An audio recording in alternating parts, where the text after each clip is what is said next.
Vamos a empezar entonces. Nosotros ya habíamos hablado del hígado, de sus características generales, como ser que es la glándula más grande, pesa 1500 gramos y ese peso representaba el 2,5% del peso corporal. Anatómicamente, este hígado se localiza en el hipocondrio derecho y está recubierto por una cápsula. Al ser una glándula, siempre están recubiertos por cápsula. Esta cápsula en el hígado se llama cápsula de Gleason, no se olvide. Las funciones del hígado. Nosotros habíamos visto que el hígado tiene la función de producir las proteínas plasmáticas. Dentro de estas proteínas plasmáticas, yo tengo 4, pero no piense que son solo estas 4 que produce el hígado. En los otros semestres que usted vaya avanzando, se va a dar cuenta que son muchas más, pero yo estoy mencionando solo a 4. Dentro de estas proteínas plasmáticas tenemos la albúmina, responsable de controlar la presión coloidosmótica. Tenemos las lipoproteínas, que son la HDL y la LDL. Ya sabemos que una es la buena, el colesterol bueno, y el otro es el colesterol malo. Tenemos las glucoproteínas, que son la aptoglobina, la transferrina y la hemopepsina, que van a transportar productos de degradación del glóbulo rojo, vale decir, productos de degradación de la hemoglobina. Y la protrombina y el fibrinógeno. Estos dos son factores que participan en la cascada de coagulación. ¿Cuál es su función? Como su nombre indica, hacer el proceso de coagulación, que coagule cualquier herida interna o externa que tengamos. Otra función del hígado es el almacenamiento de las vitaminas. Dentro de las vitaminas que se pueden almacenar en el hígado tenemos la vitamina A, la vitamina D y la vitamina K. Ya habíamos hablado de estas 3. También el hígado tiene la función del metabolismo de los hidratos de carbono. Que estos hidratos de carbono se degradan en glucógeno y el glucógeno se degrada en glucosa y la glucosa entra a la glucólisis como fuente de energía. Y el metabolismo de colesterol, que es necesario para la formación de la bilis. Y una quinta función son las funciones de tipo endocrina que tiene el hígado, como ser la activación de la tiroxina y de la hormona del crecimiento. Bien, en esa parte ya lo habíamos hablado y vamos a continuar entonces. Esta imagen también habla de las mismas funciones que ya hemos visto.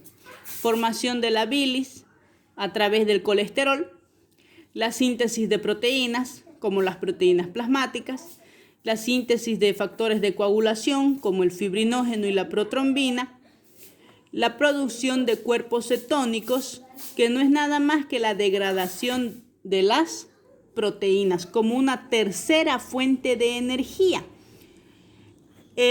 La síntesis de los hidratos de carbono sería la palabra correcta, el metabolismo de los hidratos de carbono, no síntesis, metabolismo de los hidratos de carbono. Y la desintoxicación de la sangre. ¿Será que todas estas funciones se llevan a cabo en una sola célula? La mayoría de las funciones del hígado se van a llevar a cabo en el hepatocito, la célula de mayor cantidad del hígado. Aquí teníamos una imagen, creo que no se las pasé,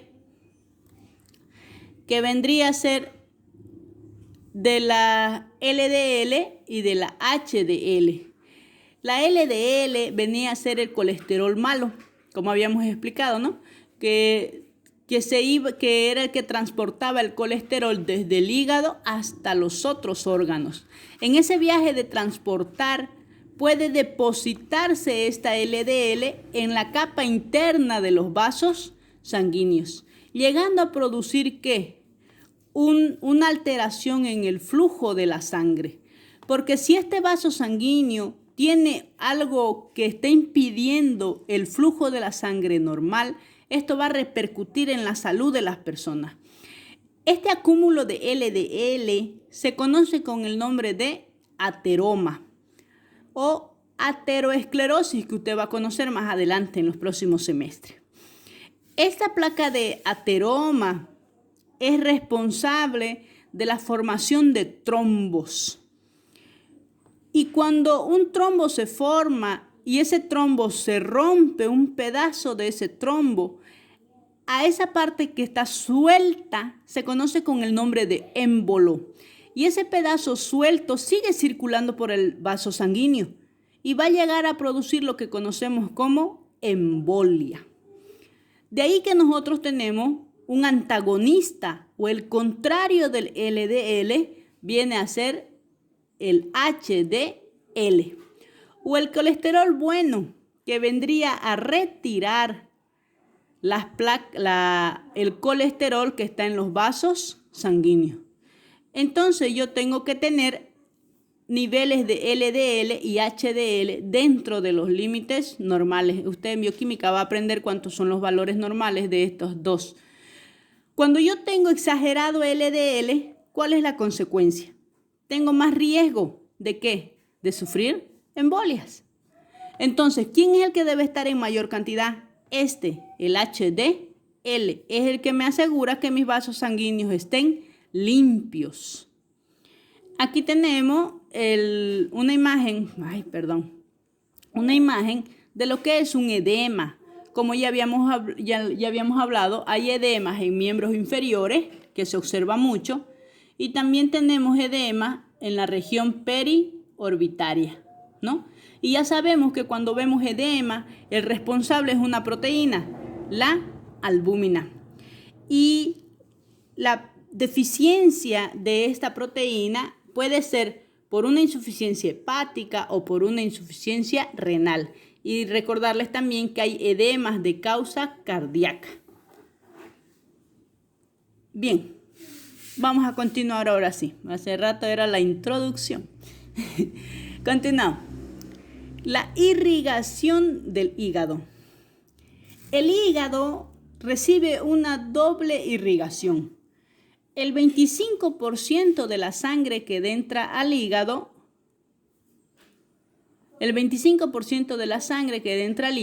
entra a través de la arteria hepática. Si es arteria hepática, es sangre oxigenada. El 75% de la sangre que llega al hígado llega a través de la vena porta. Si es de la vena, es sangre desoxigenada. ¿Y de dónde llega esta sangre desoxigenada para que al final llegue al hígado? Llega de todo el tubo digestivo, proviene del tubo digestivo, y también llega del vaso, y también llega del páncreas. Ahora bien, si llega del tubo digestivo, ¿qué va a traer? ¿Qué va a llegar hacia el hígado que se hubiera podido absorber en el tubo digestivo?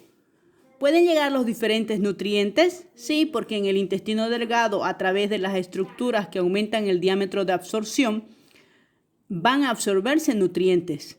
¿Pueden llegar los metabolitos de los diferentes fármacos que yo puedo introducir? Sí, porque también en el intestino delgado se pueden absorber. Bien, ¿vitaminas pueden llegar? Sí, si usted se tomó un jugo de maracuyá y tenía concentrado de vitamina C, ¿dónde se va a absorber? En el intestino delgado a través de las 3 estructuras que aumentan su diámetro de absorción. Bien, entonces la sangre desoxigenada que llega a la vena porta viene de todo el tubo digestivo, pero también llega del vaso. Y el vaso es considerado, como usted ve, la sangre, la vena, llega a desembocar en el hígado. Este vaso es el cementerio de los glóbulos rojos. ¿Qué tiene que ver los glóbulos rojos con el hígado? Si usted recuerda, hay 3 glucoproteínas que transportan el producto de degradación del glóbulo rojo.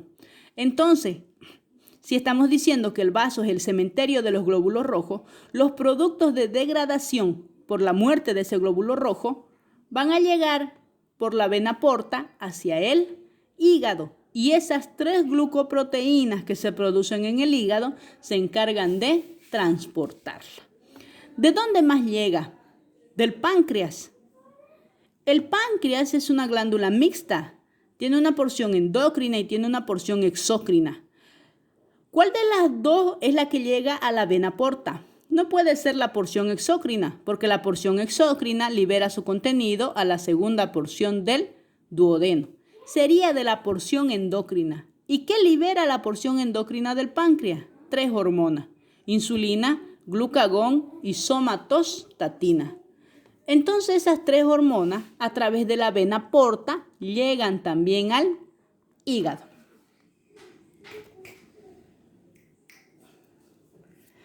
Organización estructural del hígado.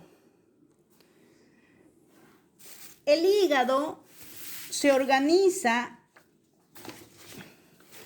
a través de las siguientes estructuras. Va a tener un parénquima. Parénquima es conocido también como contenido. ¿Y el parénquima del hígado qué contiene? Contiene trabéculas de hepatocitos. Dice trabéculas de hepatocitos bien organizados. Este es mi hígado macroscópicamente. Si yo lo miro microscópicamente, el hígado tiene estos en su interior, unos lobulillos, que si usted se fija, este lobulillo tiene 6 lados. 1, 2, 3, 4, 5, 6. Por eso es que dice que tiene una forma hexagonal. Bien, entonces el hígado no tiene un lobulillo. Está lleno de lobulillos. Ahora bien, en estos lobulillos que usted puede ver acá, se observan unas finas líneas verticales. ¿Qué vienen a hacer esos? Los cordones hepáticos, estos de acá. Entonces, el parénquima o el contenido del hígado está determinado por los cordones hepáticos. ¿Qué tienen estos cordones? Las células. ¿Cuáles células? Las que están en mayor cantidad, los hepatocitos. Bien, entonces mi hígado tiene un parénquima. Tiene también un estroma. El estroma vendría a ser lo que recubre al hígado. Pero si usted ha dicho que lo que recubre al hígado es la cápsula, es también conocido como estroma. Entonces, este estroma, ¿de qué está compuesto? De tejido conectivo, que es el que se continúa con la cápsula de Gleason. ¿Qué más tiene mi hígado? Tiene unos capilares sinusoidales. Yo tengo aquí mis cordones hepáticos. Entre un cordón y otro cordón, yo tengo mis sinusoides. Mis capilares, entre un cordón y otro cordón, hay los sinusoides hepáticos. Como usted puede ver, aquí tengo mi cordón hepático y aquí una pequeña línea de sinusoides o capilares sinusoidales.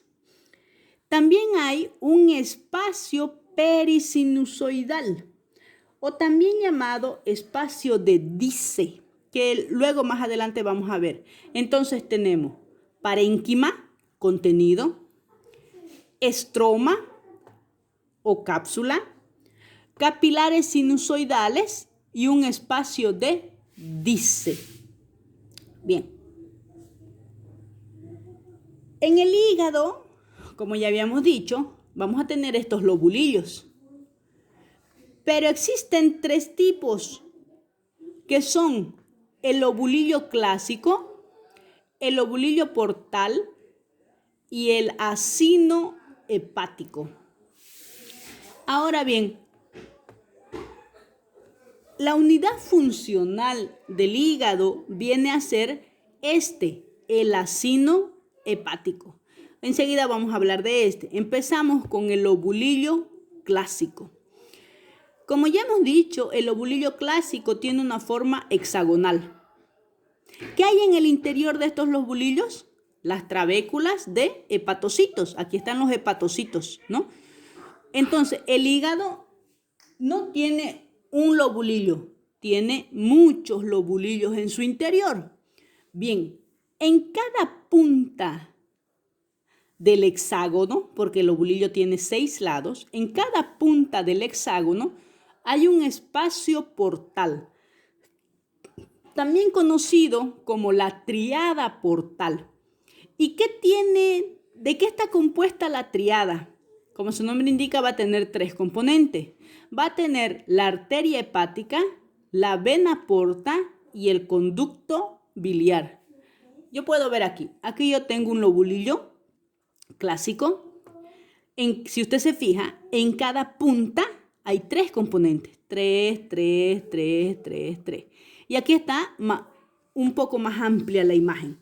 Aquí yo tengo un lado del lobulillo, aquí tengo otro. Y en esta punta del lobulillo tengo 3 componentes. La vena, la arteria hepática, la vena porta y el conducto biliar. Estos 3 forman la tríada portal. Y usted dirá, ya doctora, este trae la sangre oxigenada, 25%, y la sangre desoxigenada, 75%. ¿Y hacia dónde va esta sangre? Va hacia la vena centrolobulillar. Aquí yo tengo mi vena centrolobulillar, o también llamada vena central.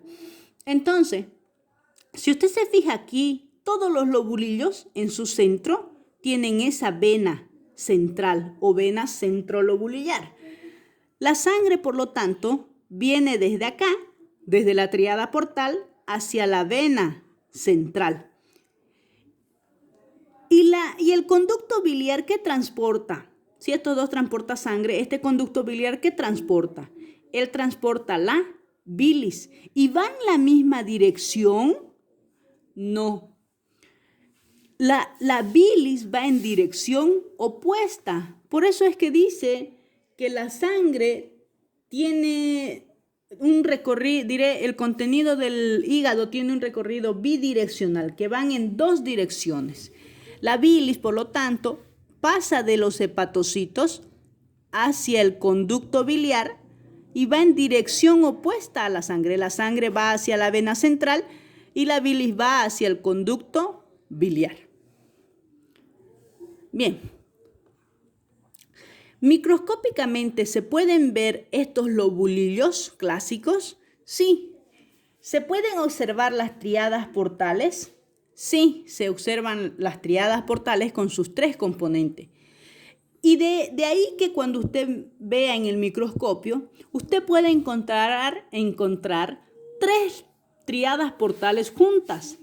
¿Por qué puede encontrar 3 tríadas portales juntas? Porque el hígado no tiene un solo lobulillo, está lleno de lobulillos.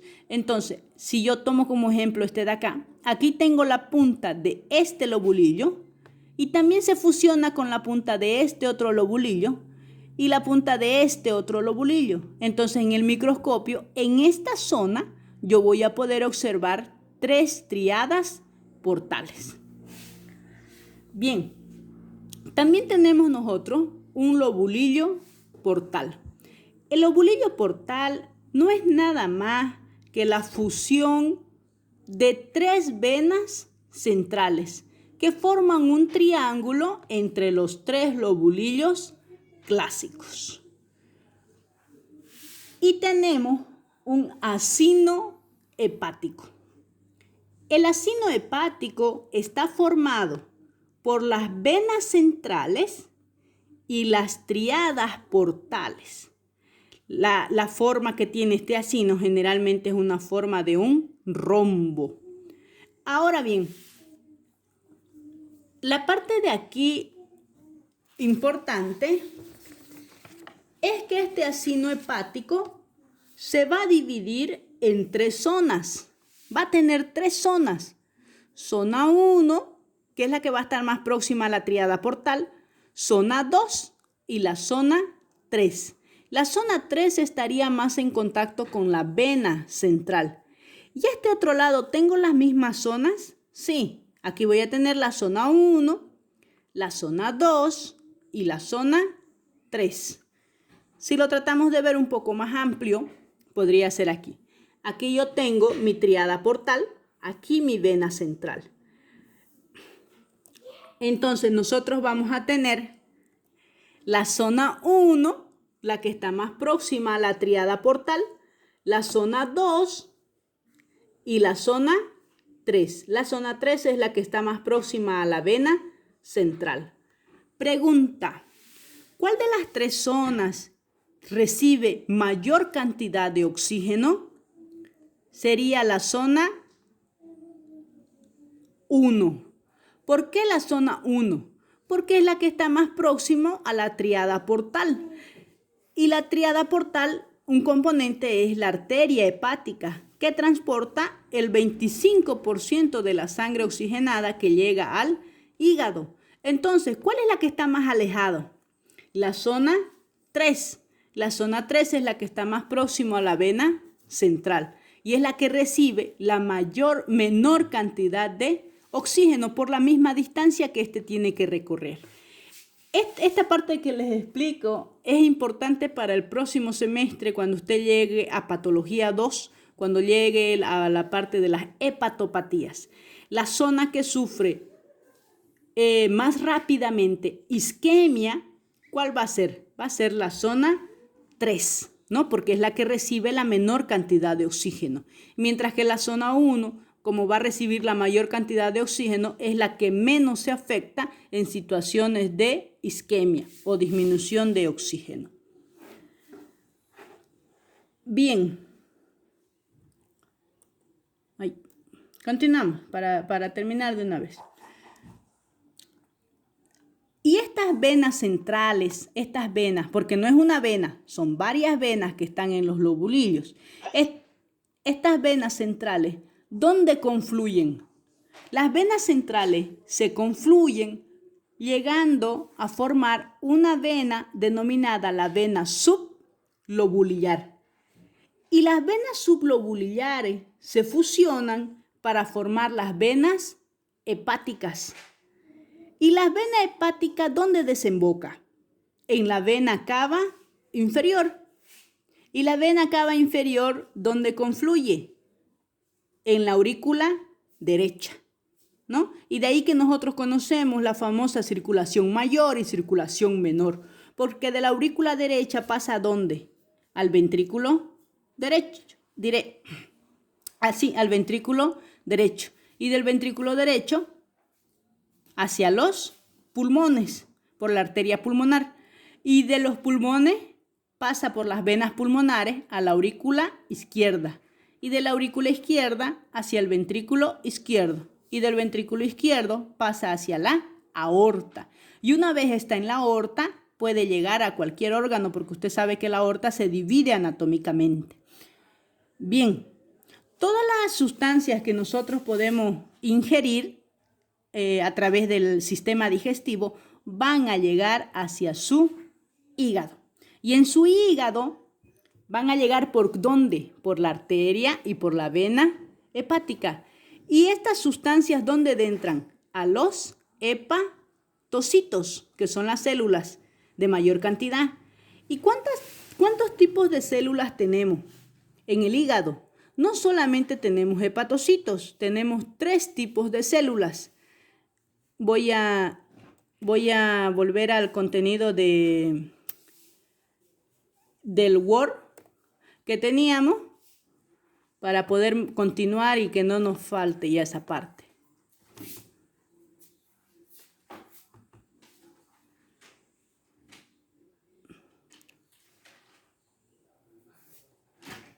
Ahorita continuamos, jóvenes. Espérenme un cachito.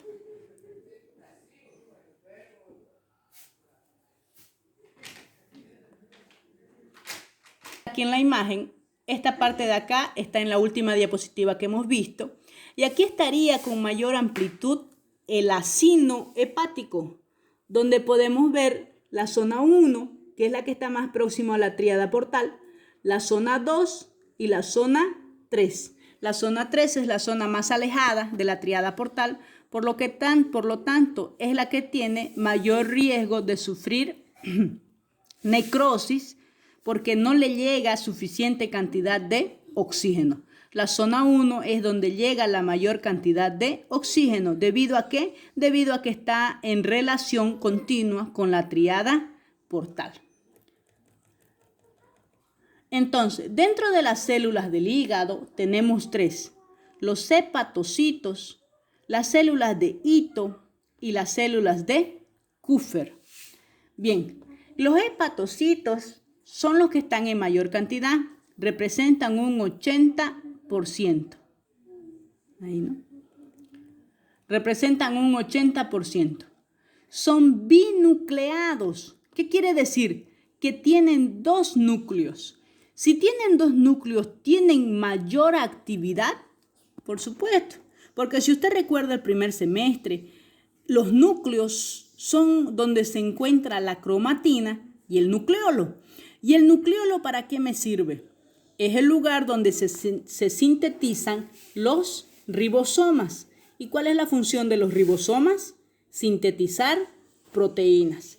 Y cualquier sustancia que se forme en el hígado está a base de proteínas. Entonces, esta célula, al ser binucleada, tiene gran actividad de síntesis de sustancias. Otra característica, esta célula, el hepatocito, es tetraploide. ¿Qué quiere decir tetraploide? Es una célula que contiene el doble de los cromosomas que una célula normal. De ahí su gran capacidad de regeneración. ¿Será que hay otro órgano que tiene esa capacidad de regenerarse? Tal vez usted podría decir, sí, la piel, porque la piel cuando yo me hago una herida se hace una cicatriz. La piel no es que las células que estaban en su piel han sido regeneradas, no.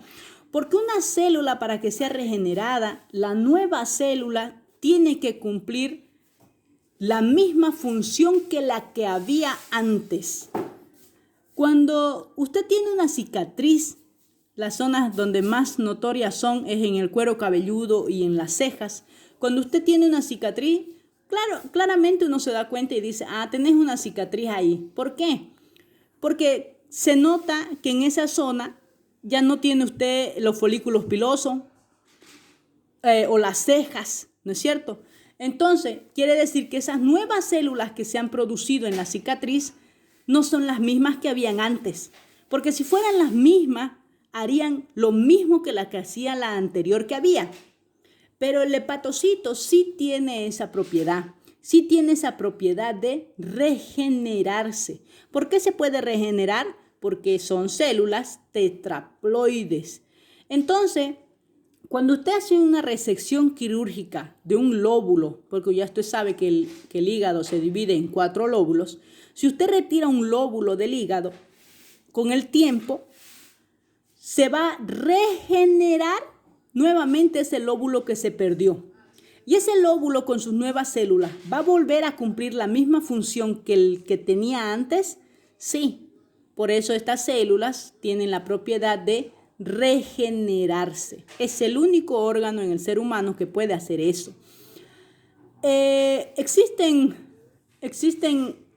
especies, yo no sé cómo se llama o a qué clasificación pertenecen, las lagartijas, que nosotros conocemos como chupacoto aquí, no sé cómo conocerán en el Brasil, pero si usted le corta la colita a la lagartija, con el tiempo, ella se vuelve a regenerar su cola. Y no es que la cola quede inmóvil, la cola sigue teniendo el mismo movimiento que tenía antes. ¿Por qué? Porque en esa especie sus células tienen esa propiedad de regeneración. Si usted le corta una extremidad a esa especie, a las lagartijas, le corta, por así decir, un dedito o toda su extremidad, se vuelve a regenerar. Diferente del ser humano, Si una persona se corta un dedo, no puede esperar que éste vuelva a regenerarse, ¿no es cierto? Entonces, el único órgano que tiene esa propiedad es el hígado y específicamente los hepatocitos, porque tienen las características de ser células tetraploides. ¿Cuánto es el tiempo de vida de esta célula? 5 meses. Recuerde usted que en todo órgano hay células madre, que cuando la célula cumple un tiempo de vida, inmediatamente la célula madre da origen a otras nuevas. Bien, a nivel intracelular, el hepatocito tiene que tener organelas, como cualquier otra célula. Pero las células que van a estar en mayor cantidad las organelas que van a estar en mayor cantidad en esta célula, ¿quiénes van a ser? ¿El rugoso? Sí, porque el rugoso sintetiza proteínas. ¿Y sintetiza proteínas gracias a qué? A que tiene ribosomas. ¿Para la síntesis de proteínas se gasta energía? Sí, por eso siempre va a tener mitocondria. Y recuerde usted que el Golgi siempre está adherido al rugoso. ¿Por qué está adherido al rugoso? Porque el Golgi modifica, clasifica y empaqueta las proteínas que vienen del retículo endoplasmático rugoso. ¿Tiene que tener peroxisoma? Sí, porque el peroxisoma es una organela que hace la desintoxicación y el hígado es una glándula que hace desintoxicación. ¿Desintoxicación del qué? El peroxisoma, del alcohol. ¿Tiene que tener retículo endoplasmático liso? Sí, porque el retículo endoplasmático liso también tiene función de desintoxicación, pero desintoxicación de fármacos, insecticidas y pesticidas. Hay otra célula en el hígado que representa el 10% que se llama células de Ito o estrelladas. Esta célula es el sitio principal del depósito de las vitaminas. ¿De cuáles vitaminas? De las que hemos hablado anteriormente. Cuando estas células de Ito son agredidas, ¿cuál es agresión? Cuando yo introduzco sustancias tóxicas, como ser el alcohol, los diferentes fármacos, ¿no es cierto? Cuando introduzco sustancias tóxicas, estas células de Ito pueden cambiar, pero esta agresión tuviese que ser crónica, ¿no? Como dice aquí, una inflamación crónica de largo tiempo, vale decir. Esta célula de Ito entonces cambia y se transforma ¿en qué? En miofibroblasto.